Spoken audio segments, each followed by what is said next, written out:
Croeso i'r cyfarfod heno. Welcome to the meeting tonight. This meeting has been arranged by Wales for Europe, and it's one in a series of in conversation events that we hold around once every 1 or 2 months in the evenings over the winter period. Can I just mention to everyone, we will be recording the meeting tonight, and the recording has just started. And I'm just reminding everyone of that, so that if you don't wish to be recorded, then you have the opportunity to, to either, make sure your cameras and your microphones are off, or, if you wish to leave the meeting. But we are recording, and we do that to make sure that the meetings can be shared with a wider membership that we have in Wales. We do have well over 100 members directly Wales for Europe in Wales now, and we have associated members as well through the European movement, which we actively participate in. And we also have supporters. We have thousands of supporters who subscribe to our newsletters, and they're also welcome to join us. Felly diolch yn fawr iawn i chi am ymuno hefo ni heno. Tonight we're going to be focusing on the work of Settled within Wales, but of course Settled is part of a broader UK organisation. I'll just introduce briefly the organisation and our speakers for tonight, and I'll hand over. Settled was set up in 2019 with a focus of supporting EU nationals living in the UK affected by Brexit.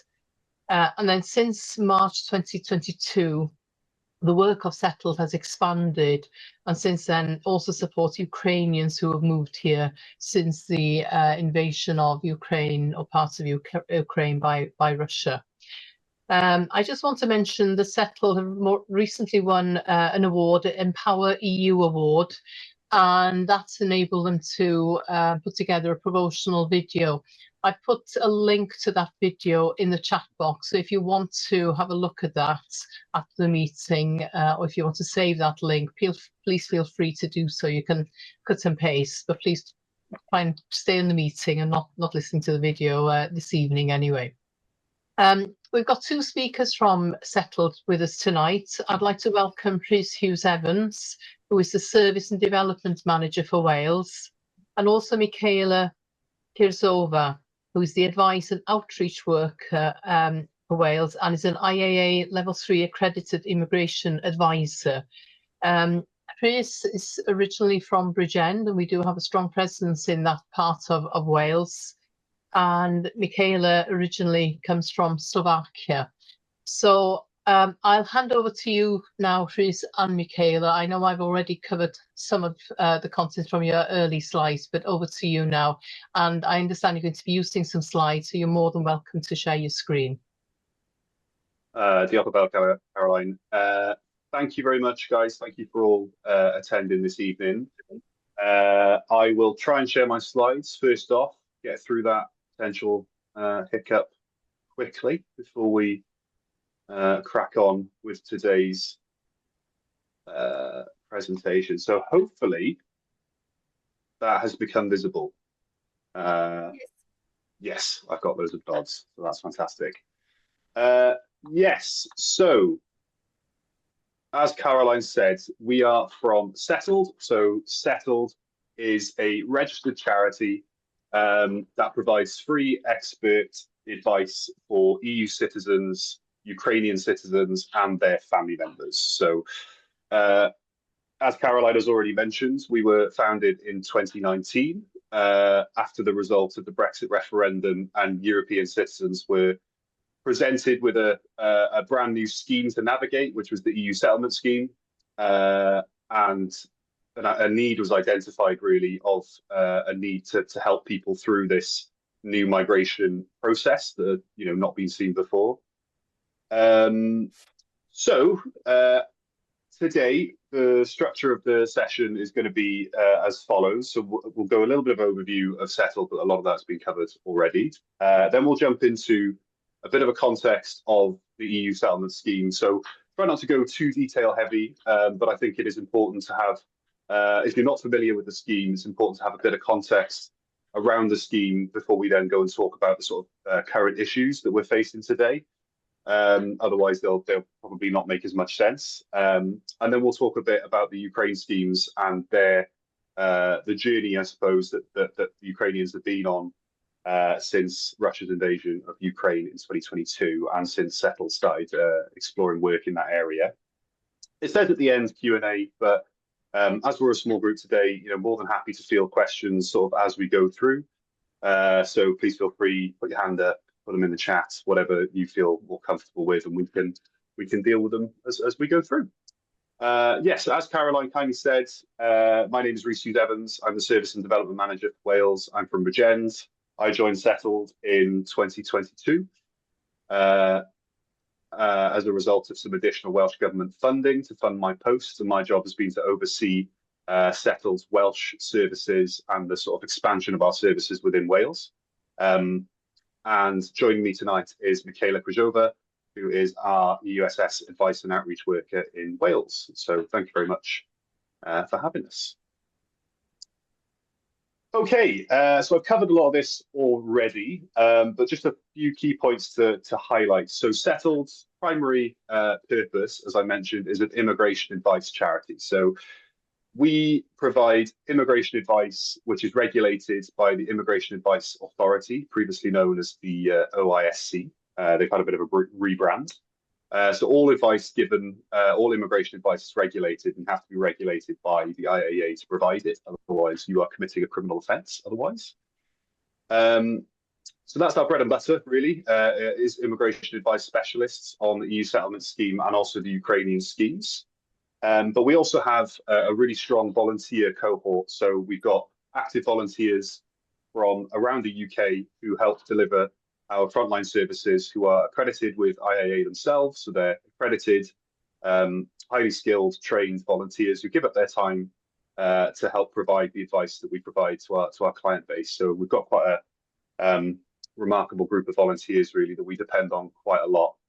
And also they give us access to a broad scope of languages, a broad scope of backgrounds. A lot of volunteers who join Settled are from EU backgrounds themselves, or Ukrainians who are looking to kind of gain skills and also just contribute back to to help people who are having issues in these areas. So it's a real strength of ours, I think, our volunteer pool.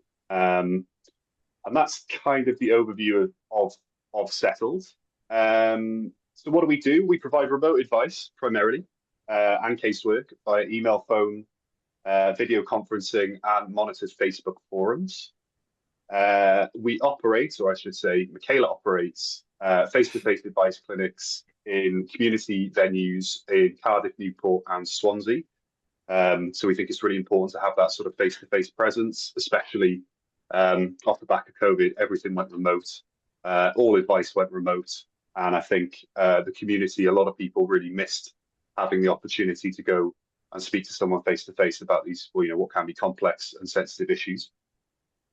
And a sort of third arm of our work is legal expertise. So we have a few people on the team, qualified solicitors who are experts in immigration law. And what that allows us to do is mount legal challenges or just put pressure on policy for rule changes or for guidance changes, or even to mount legal challenges upon occasion for things that we feel are leading to unjust outcomes. And there's an example of that later on that we'll talk about in a little bit. So I've got some highlights here from our most recent financial year. Just sort of giving a bit of an overview of the impact that we've got and the work that we're doing.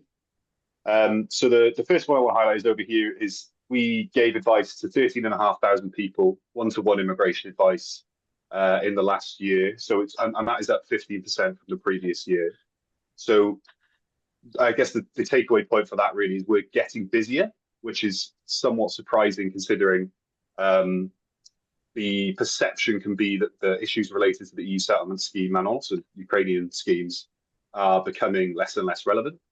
But that certainly isn't what we experience with our services. They seem to be getting busier as the years go on. The amount of people we've engaged with will be higher than that, but that's just the number of people that we have given direct one-to-one immigration advice. We've supported people from 29 EU, EEA, and Swiss nationalities, but also we've got quite a high number there of nationalities from countries outside of the EU. So that will predominantly encompass family members and people who are joining EU nationals in the UK, or people who have are of a non-EEA nationality but may have status under the EU settlement scheme. So that's a bit of a breakdown of where we work. So, far and above the most common area or the most number of clients that we see is in London. So Settled was originally started in London and then has sort of expanded over the years. But obviously, London is a sort of multicultural hub. A lot of EU citizens live there, and there are sort of 6 odd million EU nationals living in England at the moment. We've got less numbers here in Wales, but we'll get onto that in a bit as well. But that's sort of the breakdown: is sort of 7% Scotland, 7% Wales, and 35% in London. And the top nationalities of for people who've requested our help are Italian, Bulgarian, Polish, Romanian, and Spanish. And just a note there that Settled does quite a lot of work with the Roma community in various different parts of the UK. So here in Wales as well, but also in London, we've got a specialised Roma advice worker who works entirely with the Roma community, who's from Roma descent himself and speaks Romanes, which is the sort of Roma language. And it's a community that we do a lot of work with, and is a relatively high need community as well. They encounter a lot of barriers and need quite a bit of support with various different things. So it's a big strain of our work since we started, really. And the other kind of key strength of us of Settled is multilingualism. So many of the staff are from EU backgrounds. Many of our volunteers, as I've mentioned, are from EU backgrounds, and what this gives us is a massive access to it says here more than 20 EU languages, and that allows us to sort of engage with clients and our community on in native speaking terms. So especially when dealing with complex immigration rules and law, it can be hard enough to understand for a first language English speaker. It can be much harder if English is not your first language, or if you've got English speaking issues as it is. So that's a big help for us in our work. So Settled in Wales, as I mentioned, it started in England, but since 2022, the Welsh Government funded us to provide a dedicated advice service in Wales. And over the years have been one of our sort of strongest supporters, really.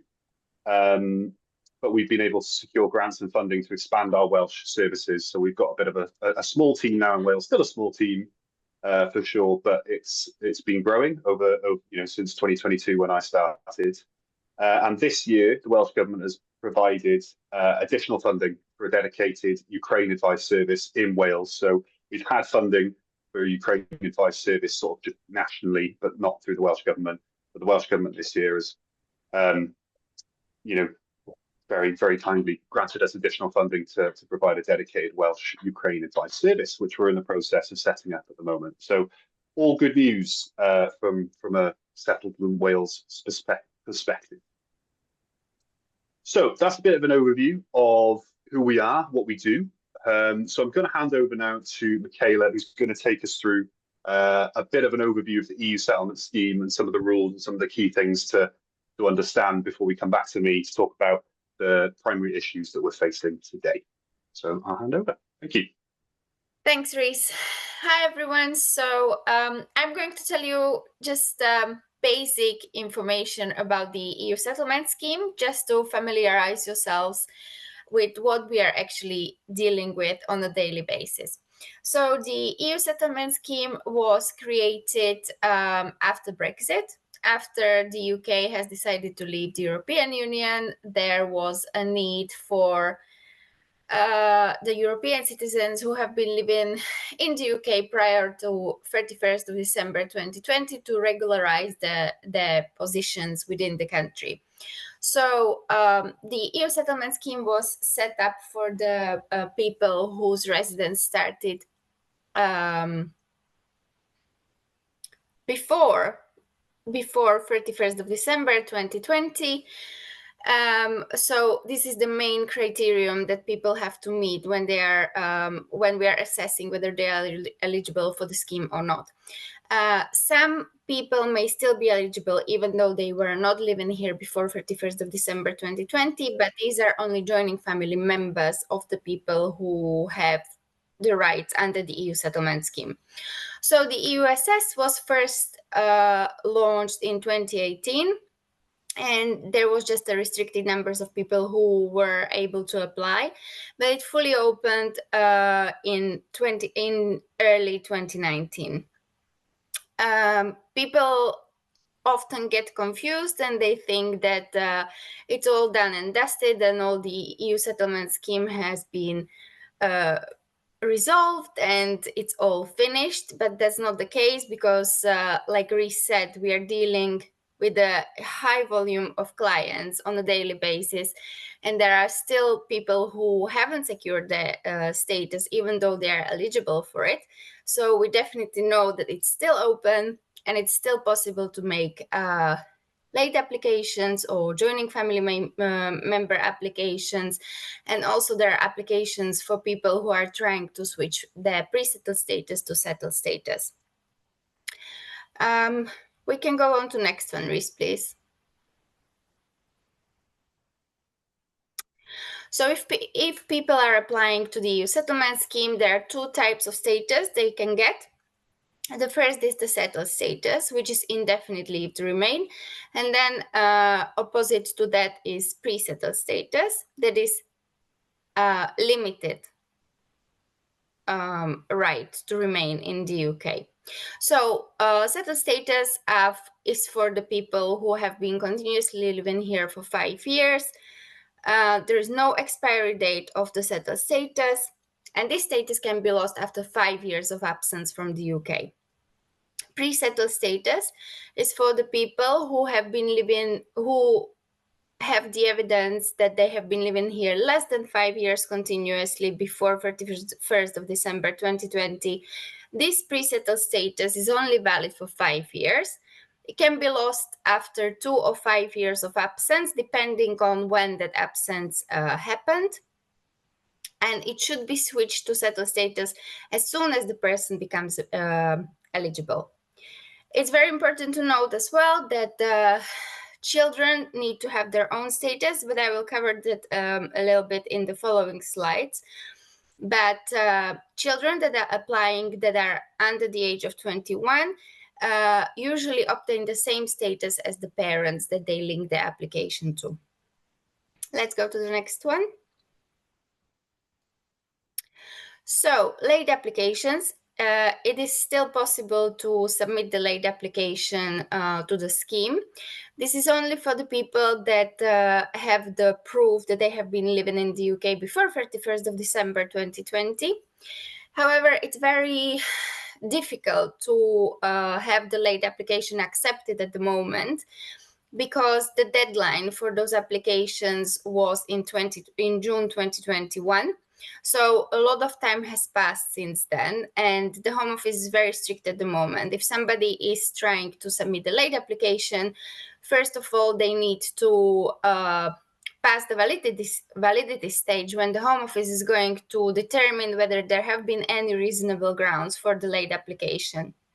This is very tricky hurdle to overcome, and that's why it's important that people come to organizations like ourselves because we can guide them and we can help them to have their late applications accepted.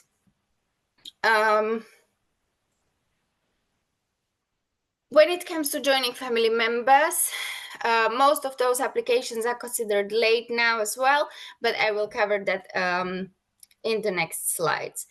Like I said, the requirements for accepting the late application at the moment are very strict. The Home Office have become much stricter, and the applicant must prove proper reasonable grounds when they want to have their late application accepted. Let's go to the next one. So what happens after the person applies and their application gets approved? So if the person gets settled or pre-settled status, it's important to know that there is no card or any other document that proves the status. Settled status under the EUSS or pre-settled status are fully digital. It's important that the person keeps the UKVI account up to date with all the information, with all the personal details. So if there is a change of the name, or if there is a change of address, phone number, email address, it all has to be updated. But all the applicants that applied to the scheme have the UKVI account created at the time of the application. So it's nothing that has to be done extra.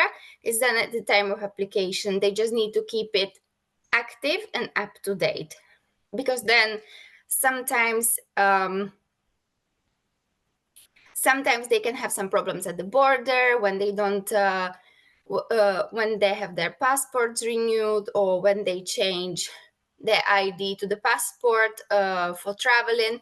It's very important to have all those details up to date on their accounts.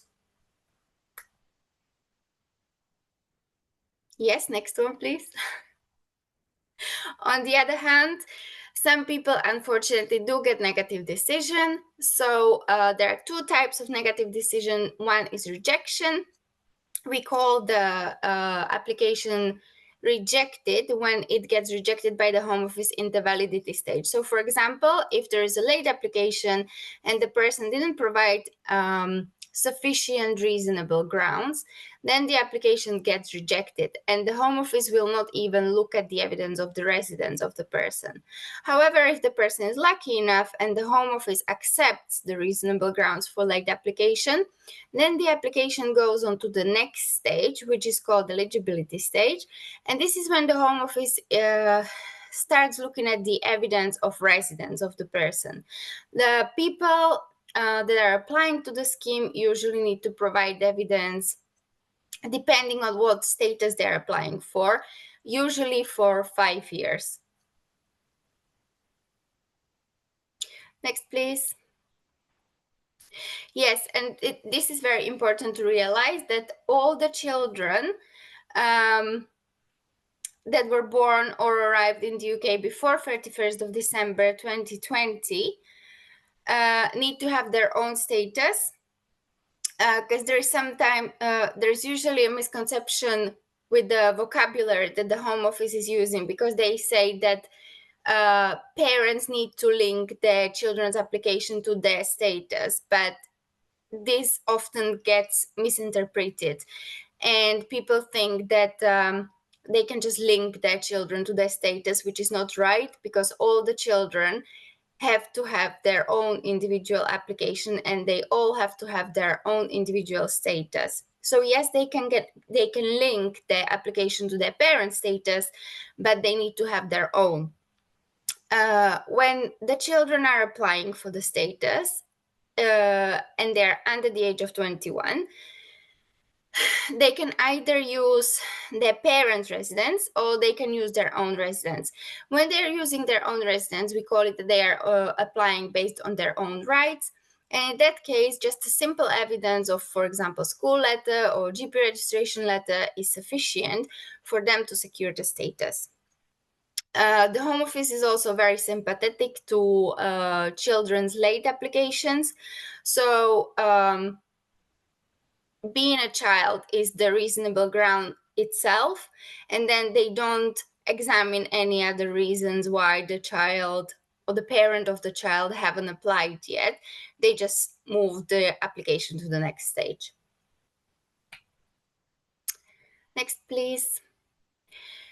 Yes, joining family members. So the EU settlement scheme is still open for the joining family members of the eligible sponsors. So the person that is eligible to sponsor someone as a joining family member is the EEA citizen that has been living in the UK before 31st of December 2020. Those applications have become more difficult as well, because the Home Office changed the rules recently, and whereas before joining family members applications had no deadline, At the moment, most of those are considered late because the Home Office is asking people to apply within 3 months after the arrival in the UK. However, they are counting the first arrival in the UK from before 31st of December 2020. So if the person visited the UK since 31st of December 2020 at any point, and they want to apply for the status now, the application is considered late. So it makes much more tricky for the people because then they have to provide reasonable grounds as well.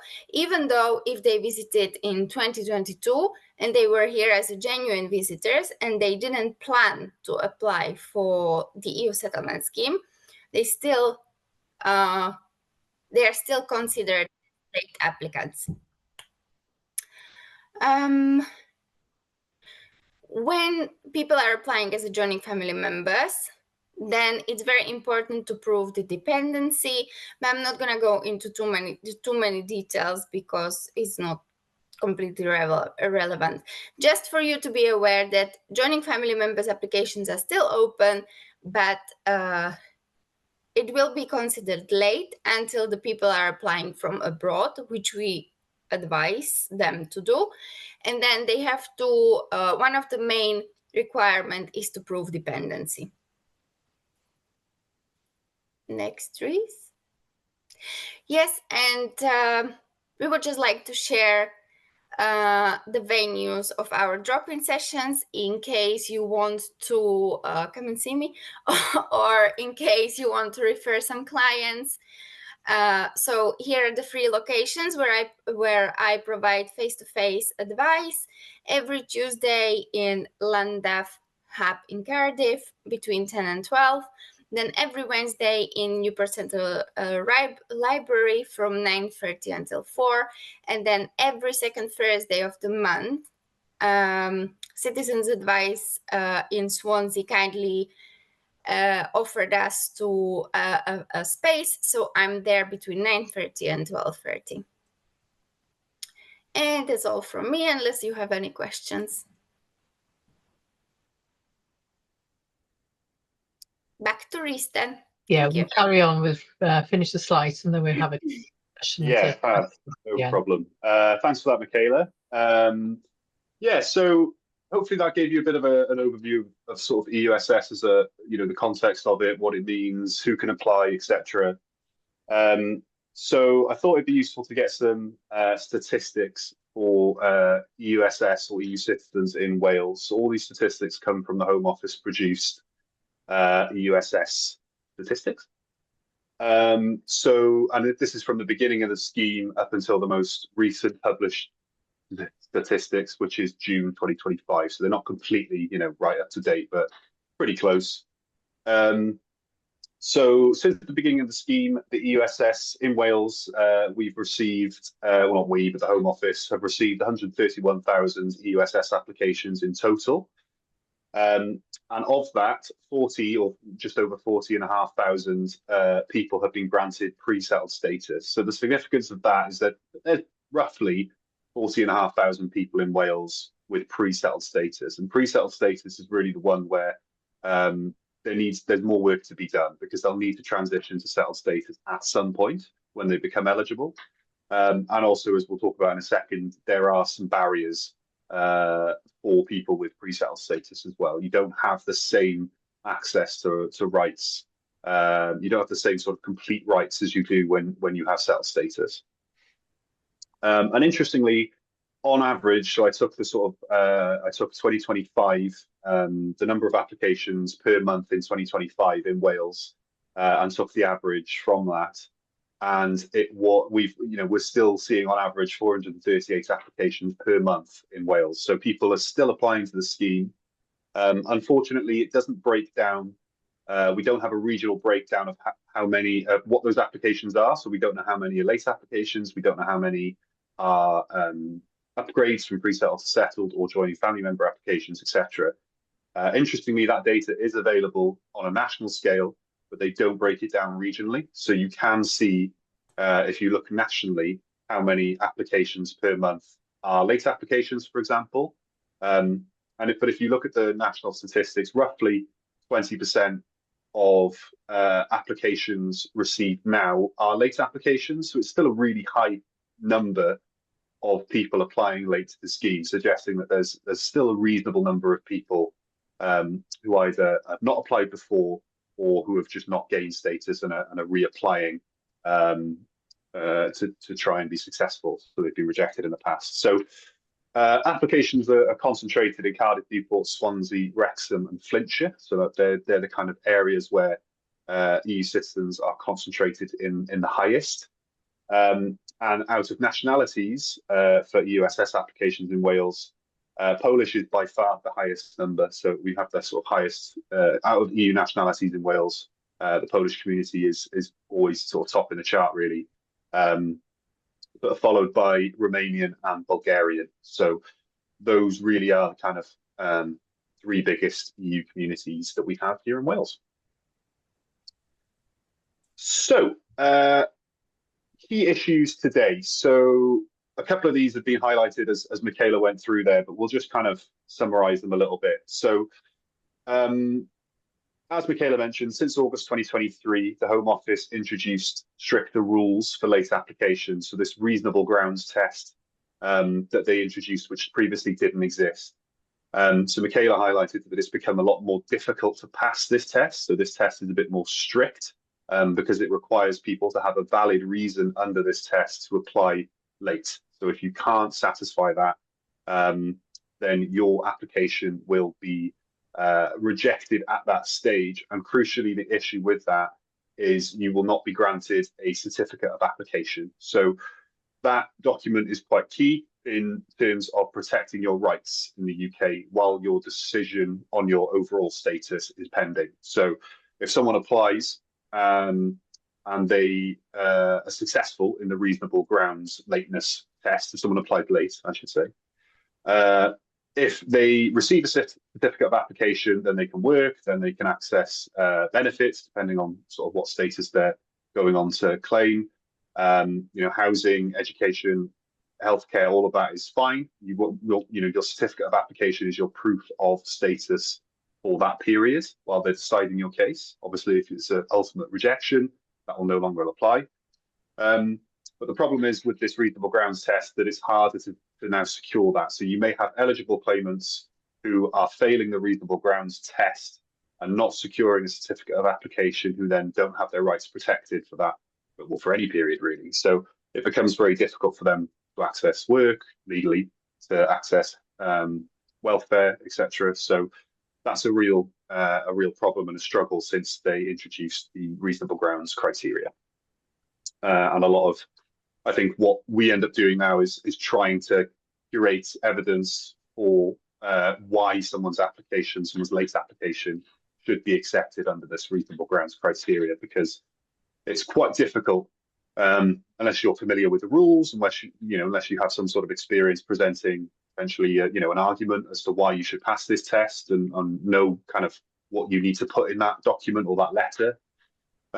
It can be difficult to pass. So we find that people get rejected when they try themselves, and then we can support them to essentially say the right things, but obviously if they are eligible ultimately, and then they can kind of pass that test a lot of the time. So it just means that people are requiring a higher amount of support to get valid late applications submitted.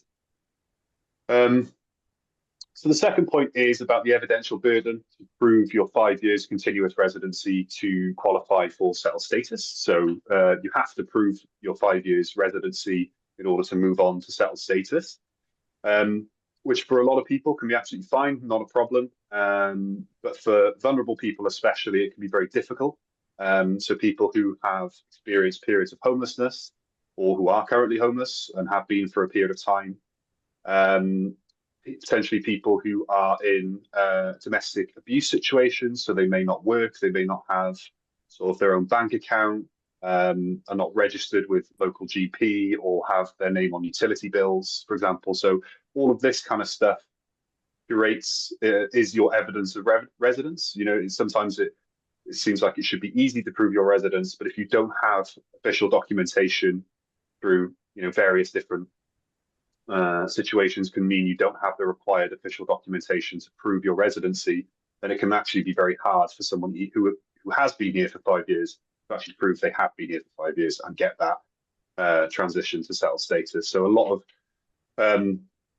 casework, a lot of time goes into curating evidence of, every year someone has been here to satisfy that 5-year qualifying period. And depending on the complexity of the case, depending on the vulnerability of the individuals, that can be a very time-consuming process and can be very difficult and challenging as well. So the third point, which Michaela touched on in her children's slide, is the misconception within the community, within so the public, and also, but I would say within sort of services, so local authorities or health services or other support charities that don't focus on immigration. The perception that children born in the UK are automatically British is somewhat pervasive, if that's the right word. So people do assume that if your child is born here, that they will have no immigration issues, but that's just not the case with our immigration system.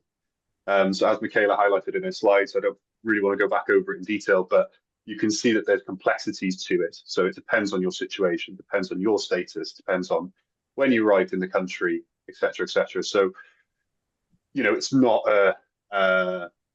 it's not black and white. It's not a one rule meets all. So it's really important that people are aware that their child may need their own application for the EU settlement scheme in order to secure their rights. And the difficulty with this is we're most likely not going to see these children until they reach barriers in later life. So until they're accessing employment, until they're trying to access education or other things that require immigration checks, that's when it will be revealed that people, there'll be a cohort of children sort of from this period up until, when maybe they're 16, 17, 18, who will realize they've got no status. And at that point, we don't really know what the solution will be. There might be something very simple at that point, but it's just a sort of an uncertainty that we need to do our best to try and avoid, and try and get the awareness raised as much as possible that to just check, just go speak to someone, speak to Settle, speak to any sort of immigration advice service, really, to check whether you need to make that application for your child, because it really is very, very important. And then the final point is about the complexity of public fund entitlement for individuals with pre-settled status. So with settled status, there are no complexities. So you can access public funds. And when I say public funds, I mean welfare benefits and local authority housing support, primarily, so homelessness support from local authorities. With settled status, you can access all of that with no additional checks. But with pre-settled status, unfortunately, you have to prove additional. They're called right to reside checks. So you've got to jump through some more hoops, basically. And these right to reside checks are based on your situation. So a big one is being a worker in the UK. So if you're a worker, you'll pass the right to reside check, most of the time, and therefore be eligible to access public funds. But the issue comes up a lot when people don't have any of these right to reside situations. Even with the right to actually reside in the UK, which is via their pre-settled status, they don't have the right to access welfare benefits or public funds. And that obviously can be really challenging, because there's no real appeal. I mean, you can appeal, but if you don't have a provable or a demonstrable right to reside, you can't really navigate this problem. You're just ineligible for public funds until you obtain a right to reside. It's confusing that it's called the right to reside. I appreciate that, because obviously the right to reside means two different things in this context. The right to reside is, in a lot of ways, your right to actually be in the UK, but in this context, it means your right to access public funds as well. So those are the sort of key issues, really, that we're faced at the moment with regards to the EU settlement scheme. So there's just a brief case study here. I won't go through it all. But in a nutshell, so Mateusz is a kind of classic example, really, of someone who I don't think he was aware that his application was unsuccessful or had been rejected. So this is someone who'd been in the UK since 2004.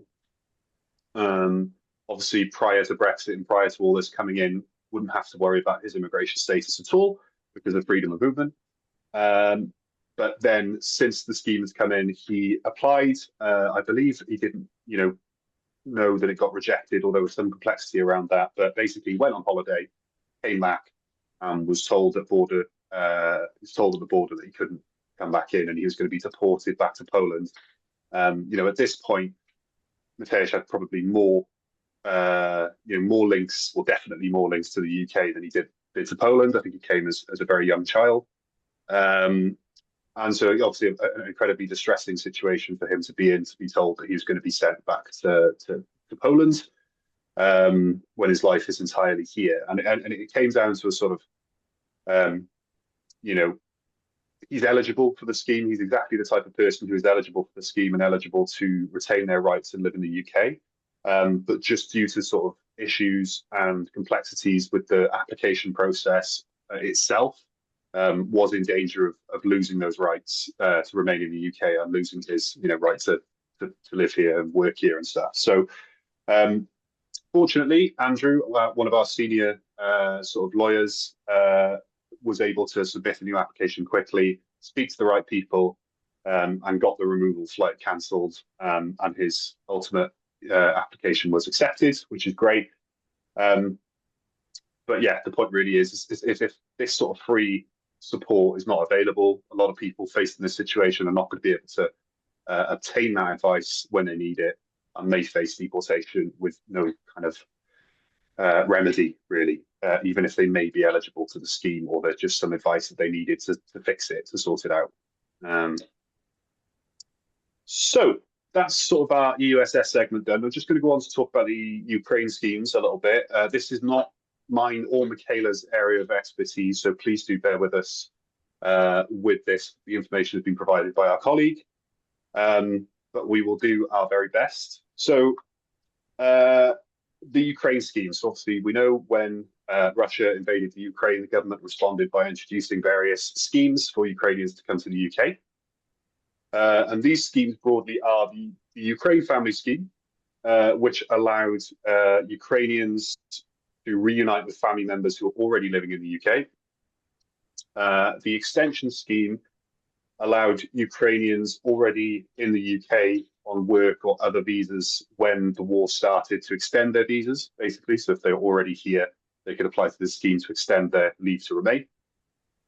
The Homes for Ukraine scheme, which more people might be familiar with because it was that the scheme where people offered out their homes to Ukrainian families.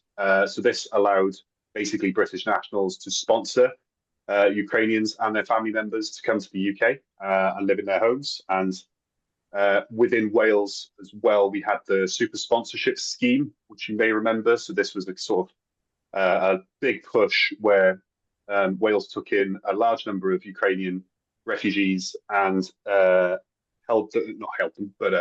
accommodated them in sort of welcome centres while they planned to move them on to longer term accommodation. So it was sort of a, rather than wait for individuals, I suppose, to offer out homes, because I think there was a shortage of that at the time.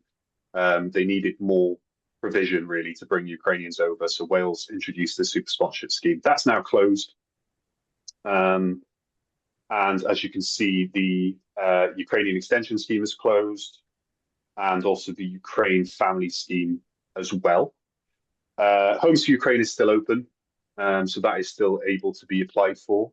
And the most recent Ukraine Permission Extension Scheme has launched. So the Ukraine Permission Extension Scheme just basically means anyone with leave under the other schemes can now extend it for another, previously 18 months.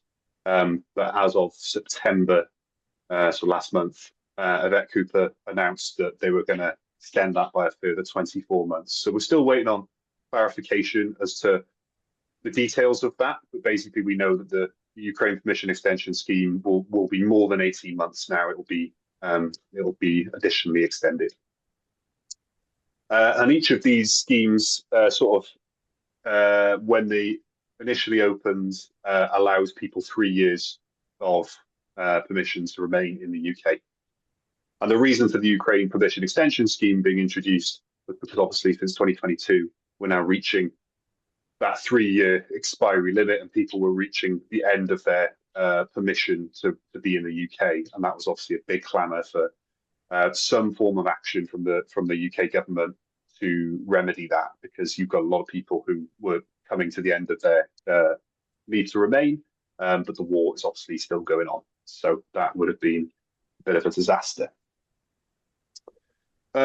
So key issues with regards to the Ukraine scheme is, so when the UPE, so the Ukraine Permission Extension Scheme opens, or it's still the case now actually, applicants have a 28-day window to apply. So you can only apply when your current leave has 28 days before it expires. So it's a very narrow window, and it's very close to the end of your expiry date, and it's a bit strange, to be honest, and it causes a lot of stress and a lot of uncertainty, because it's not a straightforward application. There's a lot of documents that need to be made, and obviously if you don't apply immediately on sort of when that window opens, every day that you miss, your window gets smaller to make that application, I suppose. And what we found this was causing was issues with landlords, issues with employers, who were, when checking people's status, seeing that there was only 28 days before it expired, and then saying, no, basically, we can't employ you if we only know that you're going to be in the UK for the, you've only got leave to be in the UK for the next 27 days or whatever, despite the fact that they may have applied for this extension scheme, which would then go on to give them 18 months previously, but now we know it will be a longer period of time. So that's a big problem at the moment. Also, there's big delays in the processing of the UP applications. So we've had some cases of individuals waiting up to 6 months their permission scheme application to be processed. So obviously within that time, it's just the individuals presented with an uncertainty of their status in the UK. And again, these problems around securing accommodation, securing employment, education opportunities as well become much more complicated when a person doesn't necessarily know if their status is secure for a period of time. So the second point is at the moment, time spent in the UK under any of the Ukraine schemes does not count towards the 5 or 10 years route to permanent residency, which is quite unusual from what I understand. A lot of other, when sort of schemes like this, humanitarian schemes, have been introduced in the past, it's been within the provisions that the time spent under these humanitarian schemes, although there's a sort of innate understanding that they will come to an end, but the time spent in the UK does contribute towards a permanent route to settlement if someone should so wish to remain here. But that currently is not the case with any of the Ukraine schemes. And this is an issue because by the time sort of all the current leave expires, we could have people in the UK for sort of 6.5 years, and who have built lives in the UK and have put down sort of permanent roots and may not want to uproot and return to the Ukraine, especially if they may be returning to a part of the Ukraine that's been heavily attacked, or their property no longer remains there, for example. It's just again, it's around uncertainty and an uncertainty of a long-term future, really. So at the moment, a route to permanent settlement, if you're currently under one of these schemes, you'd have to then start from the beginning under a different scheme or a different visa to start your route to settlement. So that the 6 odd years that you would have spent in the UK wouldn't count. And then finally, so just check I covered all that off. Yeah. So we mentioned really the long-term uncertainty of status is having a detrimental impact on employment opportunities, education opportunities, and housing opportunities for Ukrainians. So all of it kind of culminates really in that being the kind of real life impact, really, the uncertainty and the changing they're always changing these schemes. They're coming to an end. New schemes are being introduced. It's just always seems to be in flux at the moment. And that's the kind of impact that it has. So just to finish then on this case study. So again, I won't go into too much detail, but what this case study does highlight is an issue that Settled sort of addressed and went through a bit of a sort of legal challenge process to try and get it changed. But basically, prior to February 2024, Ukrainians themselves could sponsor their family members to come over under one of the schemes. I'm not quite sure the complete technicality of it, if I'm being completely honest. But overnight, essentially, the rule changed so that Ukrainians themselves couldn't sponsor their family members to come over. And I think that was under the Homes for Ukraine. So you had parents who would come to the UK to secure work or accommodation, who thought they would then be able to sponsor their children to come and join them. Sort of overnight found that they were unable to do this because of the rule change. And that led to some sort of increasingly desperate measures from parents who obviously trying to get their children out of potentially a war zone, turning to illegal routes or turning to rogue advisors and sort of illegitimate ways into the country, which then have knock-on, repercussions once the child was either here or even getting them here, sometimes stopping at the border. But obviously, if a child has come via illegitimate routes, then access to rights and civil rights within the UK would not be available because they're not here via a kind of legitimate route. And lots of issues like this were going on from this one sort of small rule change that wasn't particularly announced, wasn't publicised. So Settled advocated for that rule to be basically changed back. And it took a bit of time, but basically as of January this year, that rule was changed back. So Ukrainians could sponsor their own family members to come and join them in the UK. And it led to the sort of reuniting of quite a few families that we supported over that time as well. But obviously it's a long period of uncertainty where parents were separated from their children and unsure of how they were going to reunite. So that is a positive story to end on, I think. But yeah, I think that's all we've got, slide-wise. So I really hope that was of some interest for you. Thank you for sitting through and listening. And yes, please do ask any questions if you would like. But yeah, thank you very much. Thank you to both of you, Rhys and Michaela. It's been really useful, and there's a lot of detail there you shared with us as well, which really helps us to understand the complexity of for both EU citizens living in Wales and Ukrainians as well. Different schemes and lots of complexity there. I've got lots of questions, but I'll open the floor to others, who may have some questions. If we could use the facility, I think that's under reactions. Yeah, if you click at the bottom of your screen, there's reactions, a raise hand facility there, and then that'll give me an idea then of who wants to contribute or ask any questions or make any comments. I can't see any hands up yet, so Marianne. So Marianne. Thank you. That was fascinating. I did not know much of the detail of what you were talking about. I only knew in outline that was really interesting. And well done you for the work that you're doing. My question, I don't know if you're aware of what is going on in Europe. Is there anything similar for British citizens in the EU, and are they faced with similar challenges? I know you're talking about a huge number of countries over there rather than just one here, but I'm just wondering whether you were in contact with similar organisations in Europe.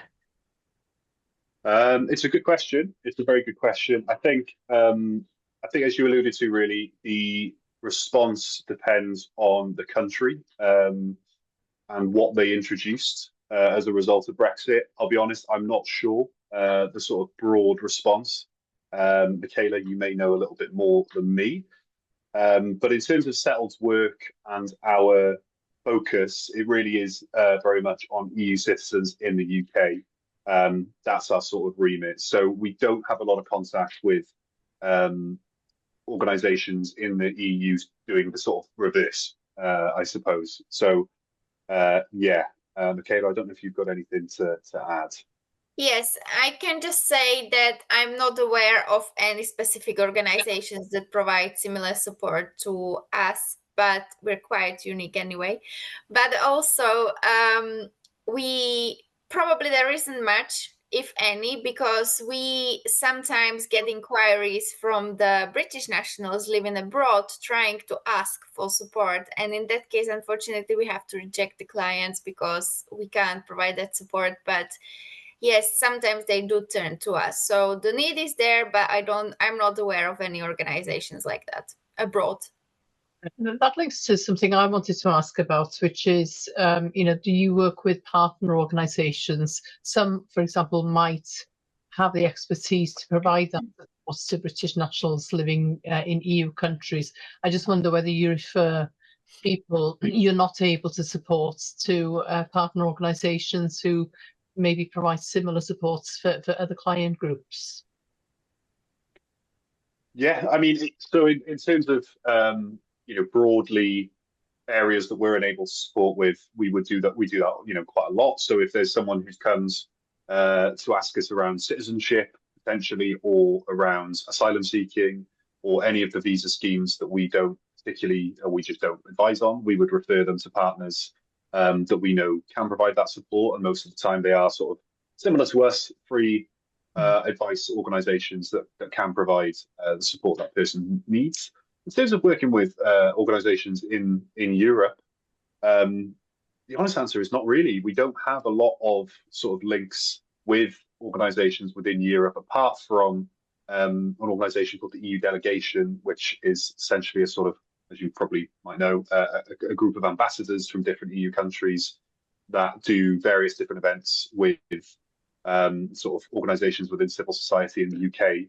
And we sort of attend their events periodically and speak to them, and they sort of feed back, I suppose, to their respective European countries what the issues are that their citizens are facing within the UK and within Wales. But in terms of sort of sister organisations within Europe that do what we do, no, we don't have sort of an immediate one that comes to mind. But it's probably something to look for in the future. Yeah, good comments in the chat box from Patrick saying thank you very much for such a thorough explanation. Quite shocked to see so many issues that could be made easier for people applying. And it sounds from some of the contents that some of those have been made more difficult quite recently by the current government as well, some of the changes that have been introduced. I was quite struck by the figure of how many people are still supporting every month. I'd say 438 new referrals every month. That's still a lot. After over 5 years of Brexit now, coming up to 6. Well, just to clarify, the 438 was applications to the EU settlement scheme. So that figure was people applying to the Home Office to the scheme itself. So we don't support 400 people per month in Wales, but that is how many people are applying to the scheme every month. And in theory, 300 of those could need support. Do you know what I mean? But it just means that it indicates there's a demand there for people who still need to apply, and those are just the people who are applying as well. So we don't know the people we don't know who have issues, who are just not either aware of what they need to do or just not addressing it at this moment in time. Okay, Rob, you had your hand up. You've just taken it down. I think because you've actually asked the question I was going to ask. Sorry. Which is, no, not a problem at all. But to echo Marian's thanks to both Rhys and Michaela, very useful, very complex sort of processes that you've already demonstrated. Can I just ask, you mentioned about, I think it was the Polish, Romanian and Bulgarian were the three main sort of groups. Are they going into the traditional kind of areas of work that they were before, food, hospitality, construction? Are those from the some of the people you're dealing with? Michaela, you probably might have a slight answer for this as being on the ground a bit more. We're not usually asking about the job, we're not asking No, what work they're doing. We are more interested in seeing the evidence of residence and documents that we need to see. So it's not necessary for us to ask those types of questions, because person doesn't necessarily have to work to be eligible for the status under the EU settlement scheme. So there are other things that we are interested in. So I don't really have the answer. No, I was just wondering if there's any tracking, out of personal interest, really, of where they tend to end up. Yeah. I think Okay, thanks. I think there's definitely there's been a sort of historic situation where Eastern Europeans. So I know that Tony, one of our staff members, is Bulgarian, and she did a bit of outreach and engagement with Bulgarian community in. I think it was in England actually, but basically the focus was on going into factories or sort of more agency work or areas of work where potentially is cash in hand, that kind of thing was an area of focus back then when awareness was trying to be spread of the EU settlement scheme and the need to apply for it and how important it was. That was different sort of focus back then. Now it is trying to scoop up the stragglers, as it were. But yeah, but like Michaela said, it's hard to tell. It's hard to tell because it's people's employment is only relevant if we're looking at sort of their eligibility for benefits, for example, or if we're just gathering evidence of their residency. So it's not always a question that we ask because it's not data that we gather. Yeah, I was going to ask as well. You did say that you've got quite a few inquiries or people you're supporting from the Wrexham Flint area. I mean, I am aware that there's, for many years, there's been a strong Polish community, in particular in Wrexham, and that is partly linked to employment and for similar reasons in the Merthyr Tydfil area in recent years as well. And I just wondered, I know you do lots of work online, remotely. But I did wonder whether you've ever considered having a presence in the Wrexham or Flint area. Yes, we did. So we had funding for a North Wales outreach post, which we were able to fill with a staff member that worked and lived in North Wales, and we were able to. I think by the end we got 2 outreach sessions in Wrexham off the ground. So it was very, very early days, but it was something that we were really striving towards. Unfortunately, that staff member moved on, but it's something that we need to pick back up. Basically, it's always been a focus of ours because immigration advice provision has been very South Wales orientated, and North Wales has not had the same attention at all. But as you said, there are communities, established historic communities, migrant communities in North Wales who don't have this provision available to them. So it definitely is the focus of ours. And I think, one of the other things we want to try and do is just engage more with local community groups in Wrexham, in Flintshire, or anywhere in North Wales, really, who are working with the community base in any kind of area, whether it's, I don't know, like a mother support group or a food bank or something like that. It's about trying to build those links, which we're always trying to do, but it's always more to be done, I think, as well. But if it's okay, we'll carry on for just a few more minutes, about 5 minutes or so. Marianne has got her hand up. Sorry, I hope it's okay if I ask another question. Thank you. Now, whether this will resolve itself through dwindling numbers of eligible people, but you acknowledge Welsh Government funding. Now, polls are showing quite clearly that the power in the Senedd is likely to change next year with the election, and it may be that Reform gets in, which of course has a totally different attitude towards immigration, including from Europe. How concerned are you about this?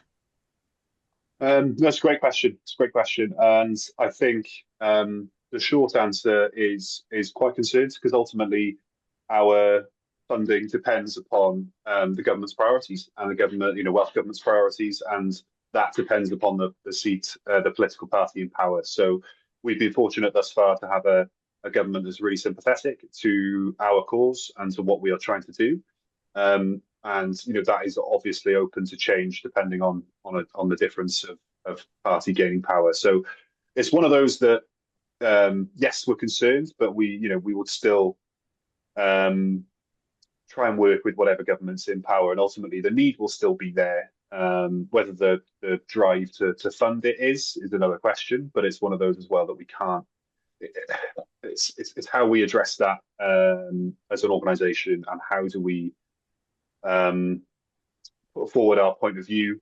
But at the same time, it's something that we can't necessarily control as well. So we just have to see where it goes and hope for the best as well. That change potentially, should it happen next year, would then possibly make a difference to your funding and the support available to EU nationals and Ukrainians living in Wales. May or may not. We don't know. But I also wonder about potentially a future UK general election, which at the moment is due to take place in 2029. That could have more significant changes because Reform have suggested they may change the rules around the indefinite leave to remain, which would affect not just EU and Ukrainians, but possibly other people of other nationalities as well. And I just wonder, I mean, the question for me on that is, is there a need to raise awareness of people's rights, to make sure that people secure their rights as quickly as possible, really, so that they are not caught up by any future possible changes to the rules that may apply to them? Yeah, 100%. I think so. I think, on one hand, as my colleague mentioned recently, you're somewhat never safe when it comes to immigration rules because they can change, and the government can, in a nutshell, introduce what law that it wants really, and change the rules sort of on a whim. Whether that can happen in reality and the processes that need to be followed for that to happen is another matter. But the best thing that people can do to secure their future really is to address it now. So if people don't have status or they're unsure about transitioning from pre-settled to settled status, address it now. That is the main message really, because it won't get any easier the longer you leave it. If anything, it's going to get way more complicated and harder to unravel as time goes on.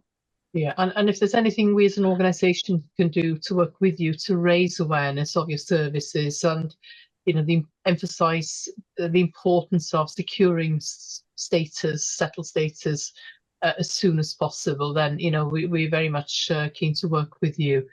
But I think we've come to the end of our time for this evening. I think everyone's had the opportunity to ask their questions, and if I could just reiterate what Patrick said in the comments, I was also really surprised to see how many issues remain for people and how complicated some of the issues are, and some of the case studies you outlined are as well really quite surprising. So thank you very much. We'll keep in touch. I know we've got further work to do together over the next few months, but could I thank both of you for your presentations tonight. Thank you to Rhys and to Michaela, and thank you to everyone who's participated tonight in the session with Settled. We have recorded the session, and that will be made available for anyone to view on the Wales for Europe YouTube channel from tomorrow onwards. So diolch yn fawr iawn. Thank you very much. Thank you very much, everyone. Thanks, Caroline, and have a lovely evening. Thank you. Bye. Bye.